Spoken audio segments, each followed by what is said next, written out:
Happy Money Monday. It's Bridget here. I want to talk to you today about the importance of revenue plotting. What on earth is that? You hear me talk about forecasting and planning and all kinds of things. Well, I want to use the word plot today, and you'll see why.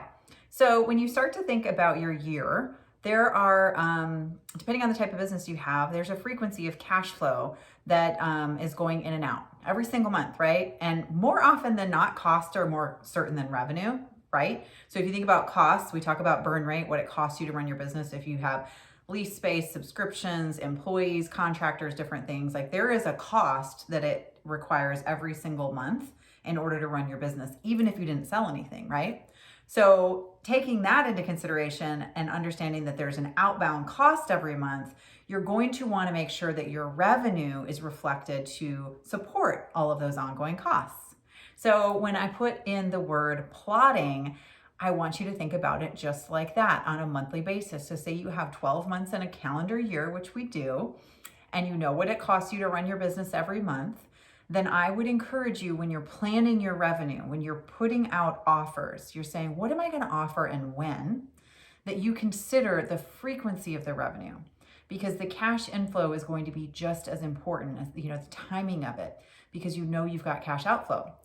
A couple ways to do that. When you think about what you're offering, I would make sure that if you're launching something, so if big thing, in the entrepreneurial space is to have these big launches, which are amazing, big cash inflows, but you might only do it twice a year. So say you have a big cash inflow in March and you don't have another one again until November.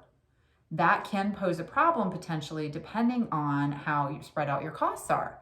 So you want to look at your offers and say, well, what could I offer in between to maybe even out some of those fluctuations? I hear from business owners all the time, how do I manage inconsistent cash flow?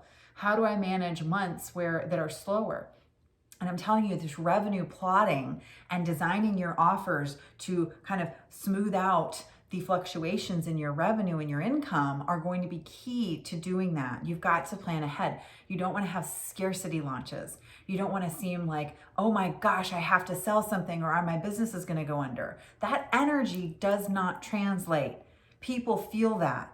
So do yourself a favor and start plotting your revenue, plotting your offers out for 12 months ahead at a time, so that you know that there is something that will be coming in every single month, or that you're very visibly aware of how long a big bucket of cash in March could last you and for how long to cover your expenses.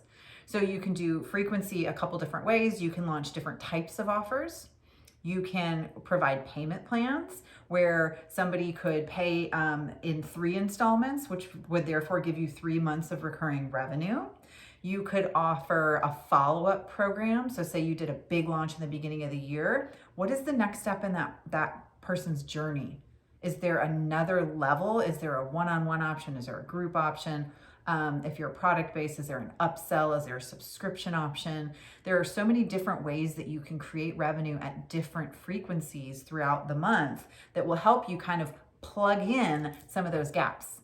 So that's why I call it revenue plotting, because it's kind of fun. Make a game out of it. Get creative. Think about how you can set yourself up for success, so that in those months where you're starting to feel scarce, you're starting to feel like nothing's moving, that you've actually got a plan in place that will help relieve some of that and allow you to just deliver your gifts per the plan, allowing for some pivots as the economic environment continues to change, but being really, really intentional about how you're doing this. And the best way that I know how to do that is to develop some sort of revenue plotting model for the next 12 months. So get on it. I can't wait to hear about it. Happy Money Monday.